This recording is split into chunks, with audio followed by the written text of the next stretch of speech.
नमस्कार. श्री स्वामी समर्थ. मोठ्या प्रमाणामध्ये महिला भगिनींकडून, महिला सेवेकरांकडून एका गोष्टीची विचारणा होत असते. आपल्या चॅनलवरही आणि अनेक ठिकाणी केंद्रांवरही मी पाहिलेलं आहे, की खूप साऱ्या महिला ज्या आहेत त्या एका गोष्टीने त्रस्त आहेत. त्यांचा संसार अगदी म्हणजे त्रासात आहे किंवा संसार अगदी मिटण्याच्या किंवा उद्ध्वस्त होण्याच्या मार्गावर असतो. ती समस्या म्हणजे की त्यांच्या घरातील जो मुख्य कर्ता पुरुष असतो, पती जो असतो, तो व्यसनाधीन असतो. अनेक प्रकारचे व्यसनं आहेत अनेक लोकांना. त्यामुळे त्या स्त्रियांचा संसार हा मोडकळीस आलेला असतो आणि त्या स्त्रिया वारंवार याच्यावर उपाय काय आहे अशा प्रकारच्या विचारणा करत असतात. तर आजचा व्हिडिओ खास त्याच महिलांसाठी आहे आणि याच विषयावर आहे, की तुमच्या घरामधील जर पुरुष पती किंवा जो कर्ता पुरुष आहे, तो जर व्यसनाधीन असेल, तर त्याला कुठली सेवा अशी आहे स्वामी समर्थांची, कुठली अशी 100% अनुभवप्राप्त सेवा आहे, की ज्याच्याने तो पुरुष आणि त्याचं व्यसन हे कायमचं सुटणार आहे आणि तो पुरुष काय होणार आहे, सुधारणार आहे आणि तो वाईट मार्गातून सत्मार्गाला येणार आहे आणि आपलं घर आणि संसार सुरक्षित होणार आहे. आजचा व्हिडिओ पूर्ण ऐकायचा आहे. का ऐकायचा आहे? कारण की आजच्या व्हिडिओमध्ये तुम्हाला काय-काय कळणार आहे. तर बघा, पहिली गोष्ट तर तुम्हाला हे कळेल, की ही आजच्या व्हिडिओत जी सेवा सांगितली जाणार आहे, ती कोणासाठी आहे? तर सांगतो. ज्या घरातील पुरुषांना दारूचं व्यसन आहे, अनेक वर्षापासून असेल, दारूचं व्यसन आहे किंवा दारूच नाही, इतर कुठल्याही प्रकारचं गुटखा, पान मसाला असेल किंवा तंबाखू असेल, जर्दा असेल किंवा तत्सम कुठलीही गोष्ट ज्याच्याने जीवाला धोका होतो, अशी कुठलीही गोष्टीचं व्यसन आहे आणि त्याच्याही पुढे जाऊन जर आपल्या घरातील पुरुष हा परस्त्रीरत असेल, म्हणजे जर अनेक अशा महिला आहेत ज्यांना माहिती असतं, की त्यांचा पुरुषाचे म्हणजे त्यांच्या पतीचे बाहेरच्या कुठल्यातरी स्त्रीसोबत संबंध आहेत आणि त्याच्यामुळे त्यांच्या संसारावर प्रश्नचिन्ह उपस्थित असतं. घरामध्ये स्त्रीला खूप त्रास देत आहे व्यसनामुळे किंवा बाहेरच्या स्त्रीमुळे. पत्नीला खूप त्रास देतो, घरात मारझोड होते, ऐकत नाही पती, काही केला घराकडे लक्ष देत नाही, मुलांची जबाबदारी घेत नाही, शिक्षणाची नाही, पत्नीची नाही, जबाबदारी घेत नाही. बाहेर मात्र बाहेरच्या स्त्रीसोबत रमतो, तिची जबाबदारी घेतो, तिच्यावर पैसे खर्च करतो किंवा दारू, तंबाखू, गुटखा या सगळ्या व्यसनावर प्रचंड पैसा उद्ध्वस्त होत आहे. त्यांचाही जीवाचा म्हणजे जीवनाचा ऱ्हास होत आहे. अशा समस्या ज्या महिलांना असतील, त्यांच्यासाठी हा आजचा व्हिडिओ पूर्ण ऐकणं खूप महत्त्वपूर्ण आहे. मी आज तुम्हाला अतिशय प्रभावी सेवा सांगणार आहे, श्री स्वामी समर्थ सेवा मार्गातील. तर बघा, काय आहे सेवा ती तुम्हाला आधी व्यवस्थित ऐकायची आहे आणि त्याच्यानंतर जर तुमच्या मनात काही प्रश्न राहिले असतील, तर तुम्ही मला कमेंटच्या माध्यमातून विचारू शकता. ठीक आहे.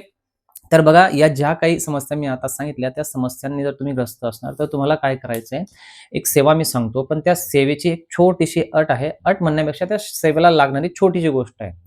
कुठलाही पैसा खर्च करायचा नाहीये. छोटी गोष्ट म्हणजे, की जी बऱ्याच घरांमध्ये आहे आणि बऱ्याच घरांमध्ये नसेल, तर ती आपल्याला उपलब्ध करायची. काय माहिती का, आपल्या घरामध्ये सगळ्यात आधी मी नेहमी सांगतो, बऱ्याच व्हिडिओमध्ये पण सांगितलेलं, की तुमच्या घरामध्ये महादेवाची पिंड ही तुमच्या देवघरात असलीच पाहिजे.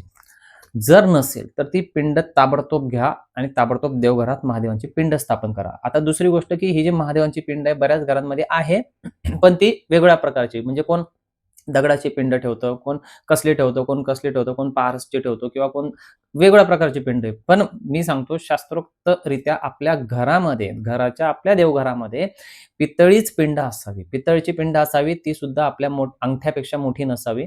पितळची पिंड आणि पूर्ण भरीव असावी. तिला पोकळ वगैरे ती अजिबात नसावी.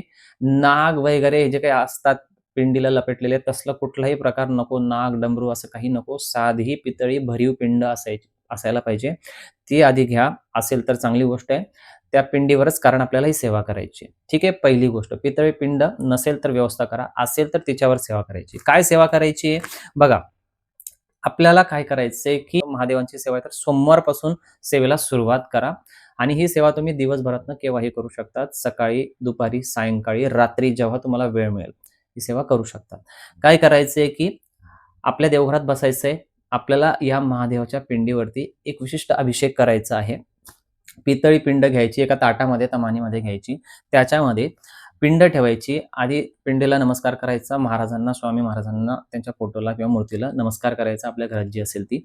महाराजांना विनंती करायची, की आपण जे कारणासाठी किंवा ज्या गोष्टीसाठी सेवा करताय, ती गोष्ट मनोमन आपल्याला स्वामींना आणि महादेवांना सांगायची आहे, की मी ही सेवा करत आहे आणि माझी सेवा फलद्रूप होऊ द्या. त्याच्यानंतर काय करायचं, ते पिंड जे आपण ताटात घेतलेली आहे, तर त्या पिंडीवर तुम्हाला पाण्याचा अभिषेक करायचा आहे. अभिषेक करण्यासाठी तुम्हाला, तुमच्याकडे अभिषेक पात्र असेल तर चांगली गोष्ट आहे. नसेल तरी चम्मच घेऊन पळी-पळीने किंवा चम्मचने तुम्ही पाणी ते महादेवाच्या पिंडीवर टाकत राहायचंय. कसला अभिषेक करायचा आहे तर तुम्हाला महादेवाच्या पिंडीवर शिवमहिम्न स्तोत्राचा अभिषेक करायचा आहे. आता ही सेवा तुम्ही याला 2 उपाय आहेत. तुमच्याकडे जर महादेवाची पिंड असेल तर महादेवाच्या पिंडीवर करू शकतात. त्याच्यानंतर तुमच्याकडे जर पिंडीसोबत समजा रुद्रयंत्र पण असेल, महादेवांचं रुद्रयंत्रही येतं. ते रुद्रयंत्र असेल तर मग पिंडीवर न करता रुद्रयंत्रावर तुम्ही सेवा करायची आहे. आणि जर रुद्रयंत्र नसेल तर महादेवाच्या पिंडीवर करायची. कसला अभिषेक बोललो मी? शिवमहिम्न स्तोत्राचा अभिषेक करायचा आहे. शिवमहिम्न स्तोत्र हे नित्यसेवेच्या आपल्या पुस्तकामध्ये, ग्रंथामध्ये दिलेलं आहे. प्राकृत भाषेतही दिलेलं आहे, संस्कृत भाषेतही दिलेलं आहे. तुम्हाला जो उच्चार बोलणं स्पष्ट जमत असेल त्या भाषेत तुम्ही वाचन करू शकता. शिवमहिम्न स्तोत्र ज्यांच्याकडे नसेल त्यांच्यासाठी मी शिवमहिम्न स्तोत्र हे आपला व्हॉट्सअप ग्रुप आहे आपल्या चॅनलचा. त्या चॅनलची लिंक मी या व्हिडिओच्या डिस्क्रिप्शनमध्ये देत आहे. त्याच्या थ्रू तुम्ही आपल्या ग्रुपला जॉईन व्हा. त्याच्यामध्ये मी शिवमहिम्न स्तोत्र तुम्हाला उपलब्ध करून देणार आहे. ठीक आहे? ज्यांच्याकडे नसेल त्यांच्यासाठी. तर ते शिवमहिम्नाचा अभिषेक करायचा, पूर्ण पठण करायचं 1 वेळा फक्त. पाण्याचा अभिषेक करत जायचा. पाण्याची धार असेल गळतीने किंवा पळीपळीने सतत पाणी टाकत राहायचं.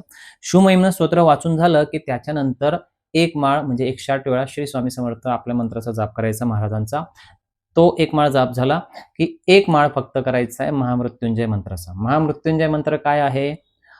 तर महामृत्युंजय मंत्र हा आपल्याला तोंडपाठ असला पाहिजे सर्वांना. ठीक आहे? काय असतो महामृत्युंजय मंत्र? ओम त्र्यंबकम यजामहे सुगंधिम पुष्टिवर्धनम उर्वारुक्म्य बंधनान मृत्युर्मोक्षीयम अमृतात. हा आहे महामृत्युंजय मंत्र. याचा 1 माळ म्हणजे 108 वेळा जाप करायचा आहे.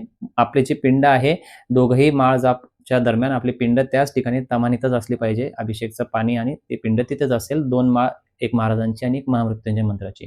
एवढं जाप झाल्यानंतर आपली जी पिंड आहे ती पुसून घ्यायची, स्वच्छ कपड्याने पुसायची.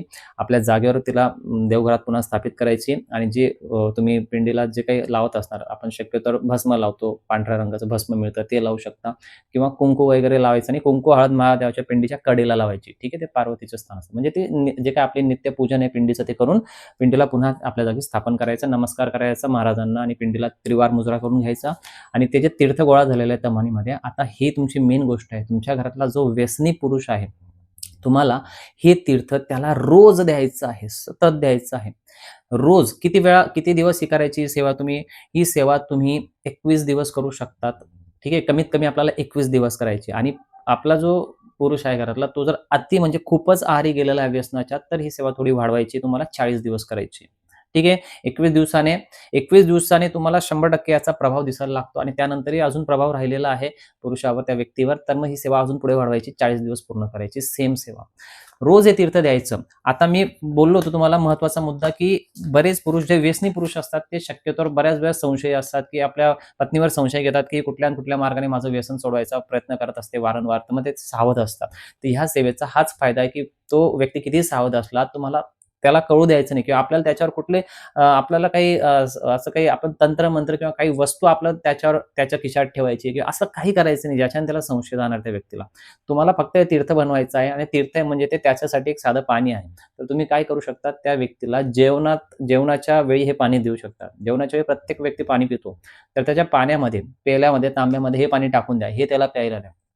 सहज तो ते पाणी पिऊन घेणार आहे. बरं उरलं, समजा त्या पुरुषाने उरवलं, पिल्यानंतर ते तीर्थ आहे ते फेकू नका. ते नंतर तो व्यक्ती गेल्यानंतर तुम्ही पिऊन घ्या, ते फेकू नका, त्याचा अपमान नका करू. ठीक आहे? असं त्या व्यक्तीला तुम्हाला 21 किंवा 40 दिवस द्यायचं आहे. 100% कितीही कठीण व्यक्ती असो, कसाही व्यक्ती असो, महाराजांच्यावर जर विश्वास ठेवला, स्वामींवर पूर्ण विश्वासाने ही सेवा सुरू करा.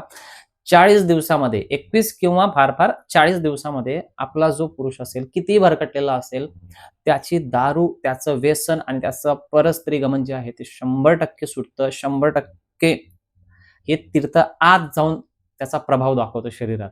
ठीक आहे? तुम्ही जर सर्व करून थकले असणार, उपचार, औषधोपचार सर्व करून थकले असणार, तर हा एक शेवटचा उपाय जरूर करून बघा. अनेक लोकांचे संसार जे उद्ध्वस्त होण्याच्या वाटेवर होते, ते ह्या सेवेने परत रुळावर आलेले आहेत. तुम्हीही अनुभव घ्यायला हरकत नाही. ठीक आहे? ही सेवा सोमवारचा दिवस बघून सुरू करा. अजूनही तुम्हाला काही प्रश्न असतील, राहिले असतील, तर मला ते कमेंटच्या माध्यमातून तुम्ही विचारू शकता. ठीक आहे? भेटूयात पुढच्या व्हिडिओमध्ये. तोपर्यंत काळजी घ्या आणि स्वामी सेवा करत राहा. श्री स्वामी समर्थ.